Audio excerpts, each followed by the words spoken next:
За очекувањата од вториот круг од локалните избори во Центар, неговата визија за општината и низата проблеми, како и за профилот на неговиот противкандидат, Курир разговара со Мирослав Лабудовиќ. Што велат математичките пресметки, а какви се очекувањата по гласањето во недела? Пред се, добро вечер. Ви благодарам многу на поканата и до сите следачи, читачи и гледачи на Курир. Првиот круг на заврши, искрено да кажам, за општина Центар за избор на градоначалник во полза на луѓето што гласа против, луѓето што сакаат промени во општината, и тоа го покажа резултатите. Скоро 2/3 од излезените гласачи, се извинувам, гласа дека во Центар му се потребни промени. Имавме одлични кандидати, тројца кандидати кои што бев јас дел, кои што се боревме за прв пат за градоначалничката позиција, и дополнително актуелниот градоначалник кој на некој начин ја брани позицијата. На нас тројца, како нови кандидати, излегоа гласачите и ни го дадоа 2/3 од вкупниот број на излезени гласови. Можам да кажам дека сум комплетно релаксиран, бидејќи ако влеговме сите четворица да атакуваме за прв пат на позицијата и актуелниот сега градоначалник ги има овие резултати, тогаш можеби ќе бев загрижен. Меѓутоа, тој ја брани позицијата и јас сметам дека тој го достигна максимумот на гласови. Бидејќи, доколку беше добар градоначалник, нити јас ќе бев кандидат за градоначалник, нити пак ќе се доведеше во ситуација прашањето колку он би качил на овие гласови што ги има сега, бидејќи ако гласате за или ќе победите во првиот круг, како што се покажаа во дел од општините, или ќе бевте блиску до победата и победата моја би била недостижна, баш напротив. Кога ќе ги сумираме гласовите од гласачите, кои што излегоа и кажаа не за ова водење на општината, јас верувам дека ќе издвојувам сериозна победа. Дополнително, морам да се заблагодарам до сите гласачи на Центар, поддржувачите и членовите на Движење Знам за наша Македонија, поддржувачите и членовите на ВМРО ДПМН, кои ми ја дадоа поддршката, за целиот број на освоени гласови, бидејќи јас, за разлика од сите три кандидати, влегов како најнепознат за јавноста. Јас сум актуелен заменик министар во Министерството за енергетика, меѓутоа и актуелниот градоначалник, 4-годишен мандат, и Билјана Ивановска, многу почитувана во тоа што претходно го има работено, и Марија Среброва како актуелен во претходниот мандат советник, беа познати на некој начин во јавноста. Така што јас можам да кажам дека бројот на освоени гласови, со бројот на освоени гласови во првиот круг, за мене јас сум презадоволен. За пошироката јавност можеби не е позната политичка фигура, но центарци добро го познаваат. Тој е еден од нив. Го прашавме како жител на Центар, а не како кандидат за градоначалник на општината. Кои се најголемите проблеми кои итно мора да бидат решени? Јас би рекол хигиената, број 1. Не зборам за ова што сега ни се случува со собирање на сметот, него хигиената внатре во малата. Бидејќи во моето мало, не само во моето мало, во цел Центар една метла не беше помината 4 години.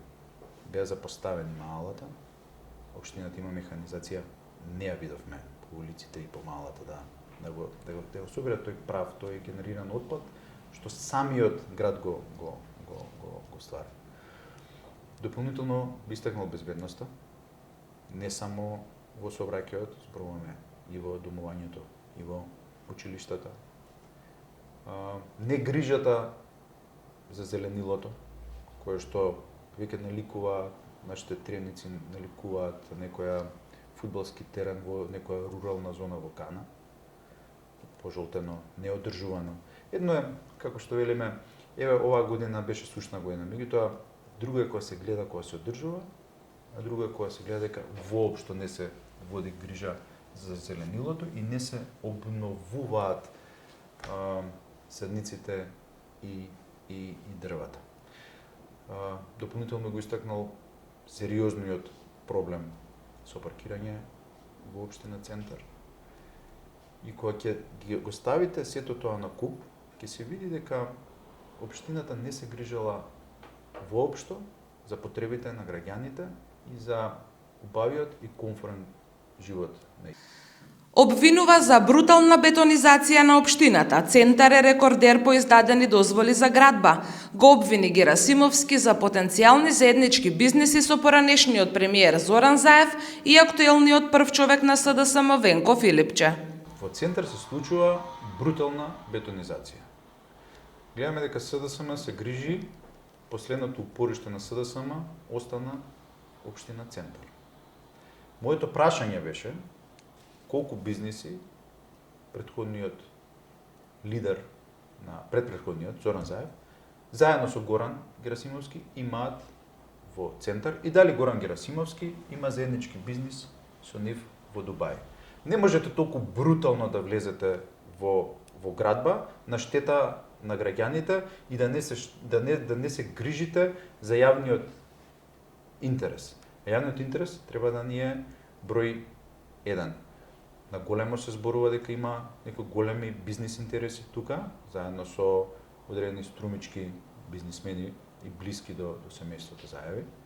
И неколку пати сакав да го прашам Герасимовски на нашите дебати, меѓутоа, нажалост, тој ниту еднаш не дојде.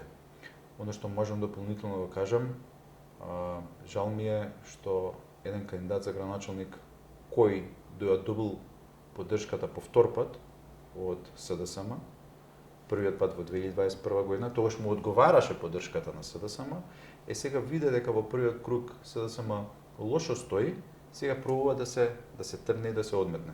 Тоа исклучиво кажува дека тука постојат одредени лични интереси, бидејќи не може да бегате од тие што ве поддржале. Што значи тоа? Дека ние како граѓани, доколку се случи пример тој да победи, дека ќе се одметни од граѓаните ако дојдат да го искритикуваат.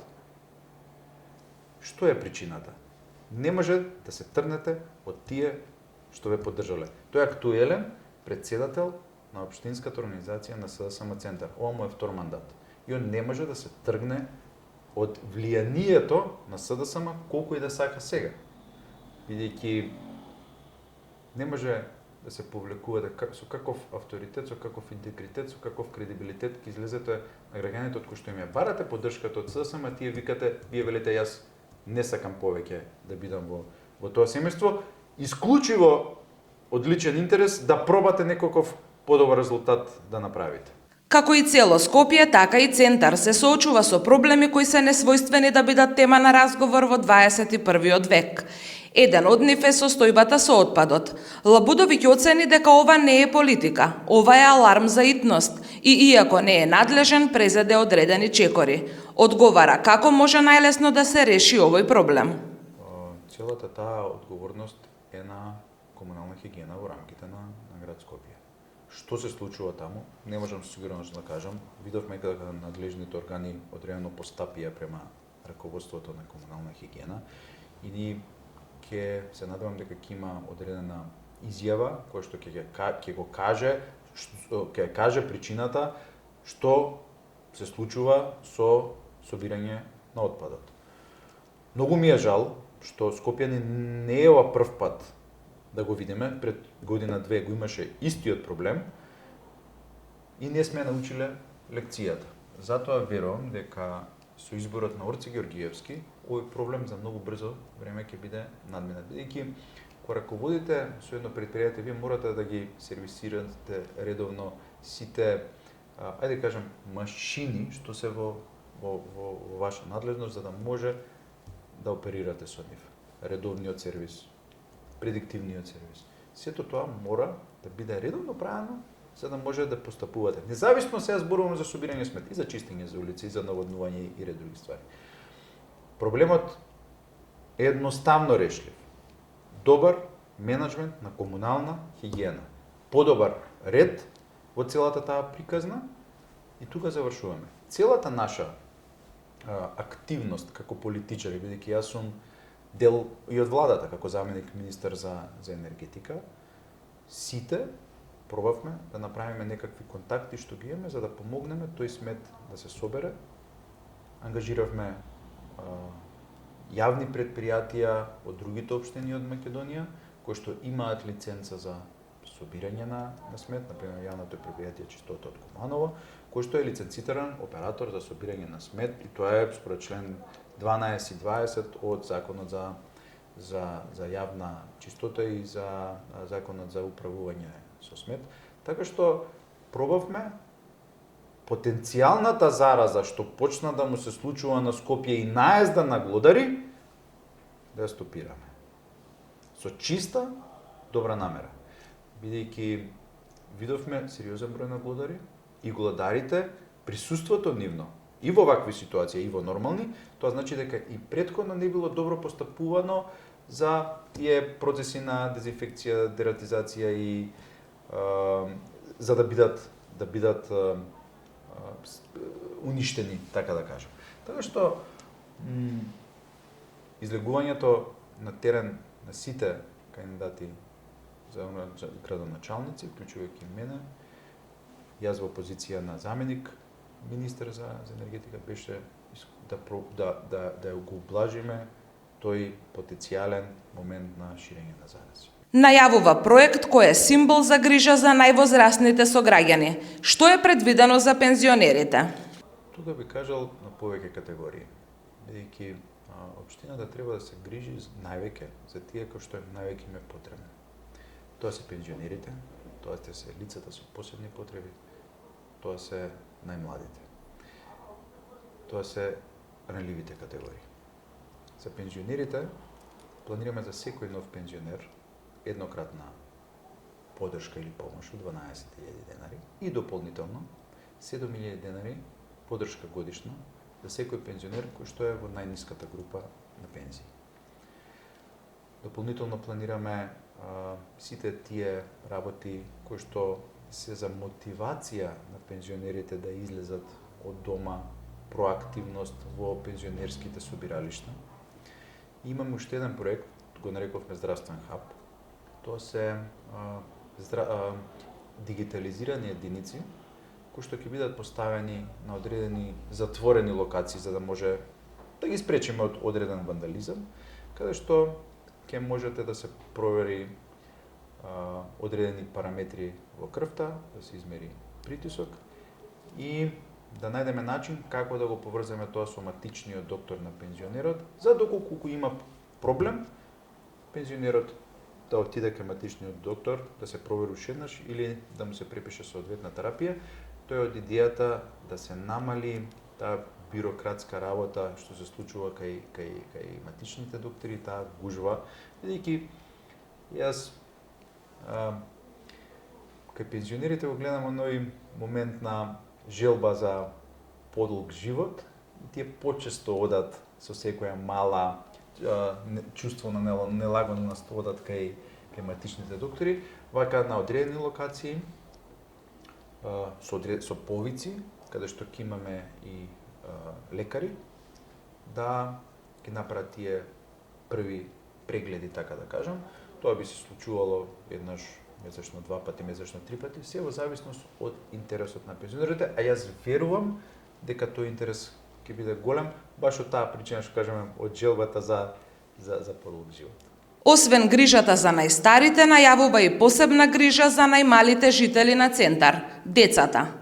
Започнуваме со многу програми од градинките, бидејќи треба децата да ги научиме првен за грижа према природата, со тие развивање на екосвест.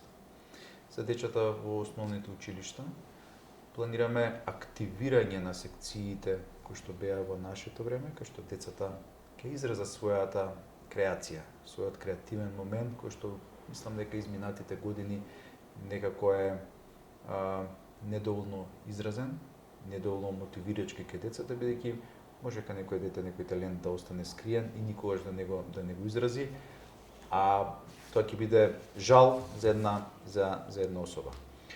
Планираме субвенционирање на не субвенционирање, комплетно покривање на трошоци на талентирани деца кои што ќе одат на регионални и меѓународни надпревари, наставник и дете, бидејќи мора да се стимулира талентот кај децата.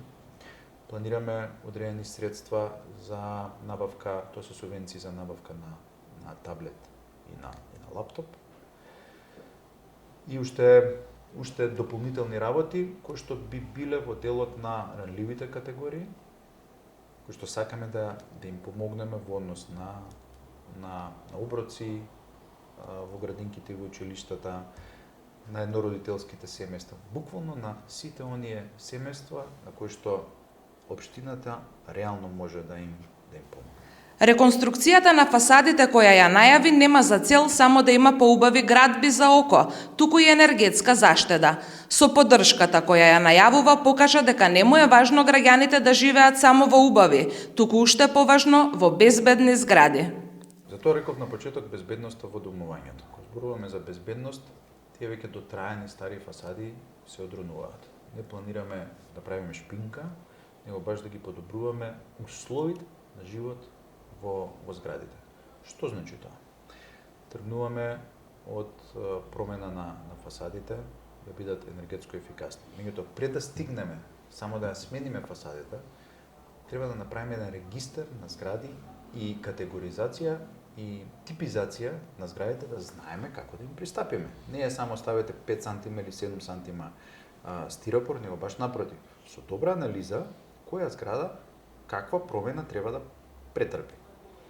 Дополнително на крововите, планираме да почнеме да ставаме фотоволтаични панели, каде што таа електрична енергија, произведена како ќе допринесува до намалување на кредитот кој што би се земал за поставување на фасада. Планираме сериозни контакти со сите фондови кои што ќе ни бидат на располагање во тој дел, бидејќи има многу фондови европски кои што не се искористени, а можат да бидат да бидат делови од грант или некои поволни кредити. Дополнително влегуваме во субвенционирање на сервисирање на лифтови и хидрански системи и модернизација на пумпните станици за вода во зградите, бидејќи најпросто кога ќе уклучи еден стан да користи вода на повисок спрат, се уклучува пумпа која може да снабди, десетина стана. Модернизацијата е со поставување или промена на пумпите, или доколку овозможува поставување или модернизација на фреквентни регулатори на постоечките пумпи, тогаш таа потрошувачка на електрична енергија драстично ќе се намали со уклучување на потрошувач на вода во еден стан.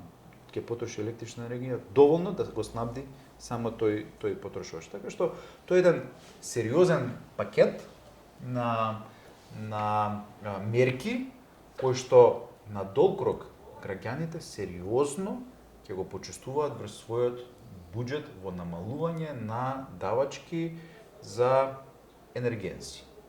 Дали ќе биде електрична енергија да се греете, дали ќе биде топлинска енергија да се греете, дали ќе биде средства што се одвојуваат од домашниот буџет за одржување на зградата, тоа ќе бидат тие мерки кои ќе помогнат во намалување на тие трошици. Кампањата ја водеше во позитивна насока, со пријателски дух кон неговите соседи од Центар. Им се обраќаше како еден од нив, а не само како политичар. За центарци во неговата програма има низа проекти, од кои ги издвои оние кои ги смета за најважни. Кога им пристапувате на граѓаните, мора да им пристапите искрено такви како што сте, такви како што ве познаваат. Јас не знам на друг начин да пристапам, освен искрено и честно, со насмевка и љубезност. Бидејќи тоа сум јас. Не можам да идам поразличен и не можам да се менувам од час во час. Јас сум Мирослав, тоа е тоа. Тоа е мојот пристап.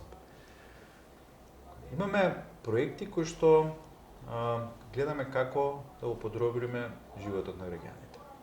Зборуваме за паркирање, планираме катна гаража во Бунјаковец, каде што целото паркирање од надворешни возила што доаѓаат во Бунјаковец ќе се паркираат во таа гаража, а сервисно стамбените улици во Буњаковец ќе бидат исклучиво за резидентно паркирање за граѓаните, пошто секој центарец мора да има свое паркинг место, или некој од улиците со претходна анализа ќе утврдиме дали може да биде паркирањето комбинирано, на пример од 7:30 наутро до 16:30 после пладне, таа улица сериозно стамбена да биде со комбиниран метод, да биде и со плаќање и резидентно.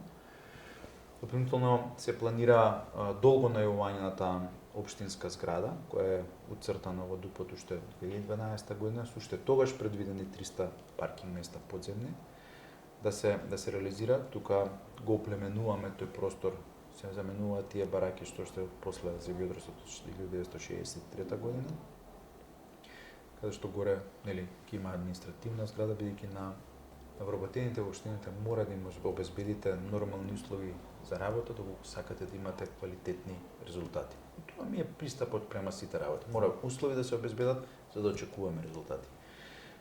Долу, како што кажав, под таа административна зграда би имало 300 паркинг места. Тоа што со гордост го најавуваме е плоштадот Феникс. Тоа е улицата веднаш пред општината и паркиралиштето Карши Фонтаната, улица Михаил Цоков би бил еден убав плоштад Феникс, каде што би се ослободил од автомобили. И тоа не е целта, она што ќе се случува во иднината. Целта не е да ги ослободиме тротоарите. Што повеќе реконструкција на улици, каде што ќе се овозможи пешачка зона, зелена зона, зона за велосипеди и коловоз, да го направиме на сите улици што го овозможуваат тој концепт. Имаме една улица Орци Николов, која што според мене е одличен концепт, можеби уште нешто може да се доработи. И ги разгледуваме сите можни улици што може да го направат, да го издржат тоа. Тоа е Мирослав Крлежа, тоа е 50-та дивизија, Христос Миленски, 9 мај. Сега да не ги редам сите улици, направивме едно мапирање, меѓутоа сериозен на бројот на улици кои што можат, бидејќи кога велиме реконструкција на улици, не велиме да се изгребе асфалтот и да поставиме нов. Не, зборуваме за целосна подземна инфраструктура, доколку има одредени кабли се уште по бандерите да влезат исто под земја, да се испланира целото тоа долу, таа подземна инфраструктура, да се остават слепи точки каде што утре нема потреба да се копа асфалтот, него само тротоарот да се извади дел од тротоарот и да се направи нов приклучок доколку има потреба. Кога зборуваме за проекти, зборуваме за дополнителни монтажни гаражи во делот на Капиштец и во близина на функционерската зграда Карши, новата железничка станица. Има многу проекти кои што овие проекти што ги зборим инфраструктурни се за подобрување на животот на граѓаните и улеснување. Меѓутоа, ајде да ги видиме оние работи кои што ќе подигнат квалитетот на животот. Тоа беа дел од овие работи што ги зборивме за енергетска ефикасност. Меѓутоа, нас не требаат и културни содржини, каде што ќе ги натерате граѓаните да излезат од дома, да се соберат на едно место. Прво имаше многу фестивали, сега ги нема. Јас ги поддржувам сите тие концерти што се одржуваат. Меѓутоа, тоа е еден настан, два настана годишно. Не, ајде да видиме фестивали, ајде да видиме младите да изразат својата креација, ајде да видиме што ќе правиме низ малата. Да зголемиме безбедноста во сообраќајот за луѓето да излезат на улицата и да се дружат. Орци Николов додека се паркираа сите горе, беше полумртва улица. Еве денеска имате многу мали бизниси што функционираат. Така да со тој концепт и пристап ќе почнеме полека да го враќаме оној малски дух како што ние го паметиме. Јас сум роден тука во многу близина на Мирослав Крлежа. Ние игравме безгрижно на улицата, без ни една кола да помине и некој да не викне од дома внимавај кола. Игравме фудбал, игравме сервис, игравме тенис, се игравме. На кружниот тек, кругчето што игравме фудбал таму. Денеска таму не може да замислите да тапне топка. Меѓутоа, штетата е направена. Низ годините штетата е направена.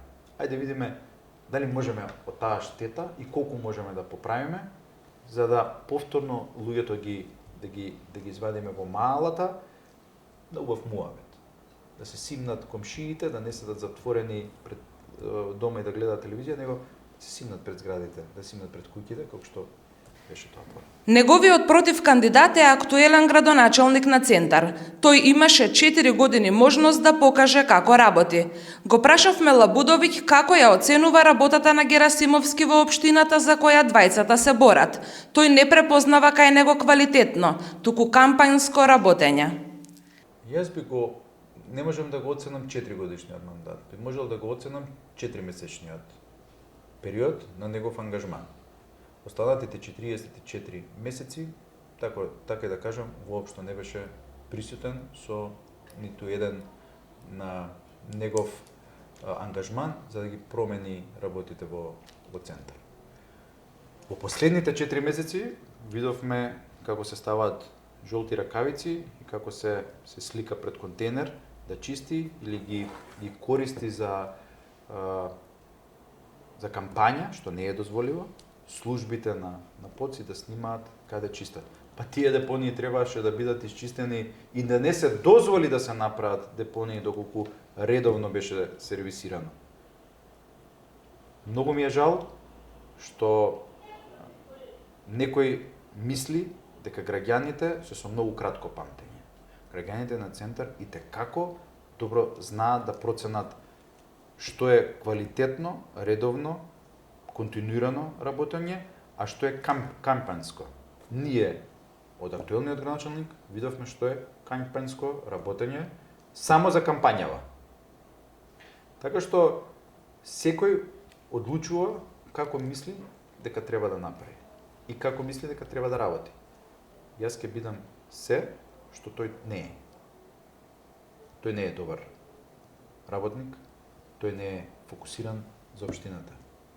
Јас го давам зборот и ќе оправдам довербата на граѓаните дека од првиот до последниот ден во оваа општина ќе се работи сериозно. Бидејќи за тоа ја добиваме довербата од граѓаните и срамота е да не исполниме. Центар е лицето на градот, Центар е лицето на државата. Мора лицето да не биде чисто. Мора лицето да биде брендирано. Кога збориме брендирање, збориме имаме иста клупа во секое мало. Не може да имате 10 типови на клупи во малата. Имаме технички цртеж. Техничкиот цртеж, по него ќе се изработува клупата и по него понудувачите ќе дадат понуди. Кој е најевтин, нека си ја зема работата, не е спорно, меѓутоа мора да го исполни квалитетот пропишан во техничката спецификација. Не може да имате вие на една улица едно жолто столпче, едно зелено столпче, едно 5 см, едно 15, едно 20. Буквално ни изгледа како бувљак пазар, општината. Ако сакаме општина која ќе личи, мораме да ја стандардизираме и мораме да ја брендираме. Во нашиот случај, тоа не се случуваше. Со секоја нова нарачка на клупа, различна клупа. Последните што би ги сега ги ставија пред 2 месеца пред изборите, се со најможниот лош квалитет на клупи ставени во општината. А верувам и од другите општини.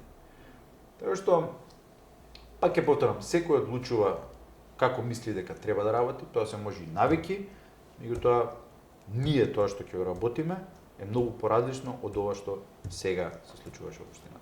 Кандидатот за градоначалник на Центарот Знам, поддржан од ВМРО, ДПМН и коалицијата, со порака до сите сограѓани, без разлика за кого гласале во првиот круг или не гласале воопшто. На 2 ноември е денот кога ќе се случат промените во општината. Тоа што можам да го кажам е дека ќе оправдам довербата на граѓаните што ќе ми ја дадат на 2 ноември за број 2 и уверувам дека после 4 години ние ќе имаме чиста, зелена, организирана и многу важно одржлива општина. Бидејќи тоа е мојата визија за Центар, тоа е визијата на сите центарци во моментот што живеат, а таа визија не е тоа што му се случува денес на Центар. Затоа ги повикувам сите граѓани и ги уверувам дека после 2 ноември, откога ќе се случат промените, Центар ќе започне да се менува на подобро, бидејќи новата енергија, чистата мисла и новата генерација на политичари што доаѓа во моментот ќе го направи Центар многу поразлично место на живење.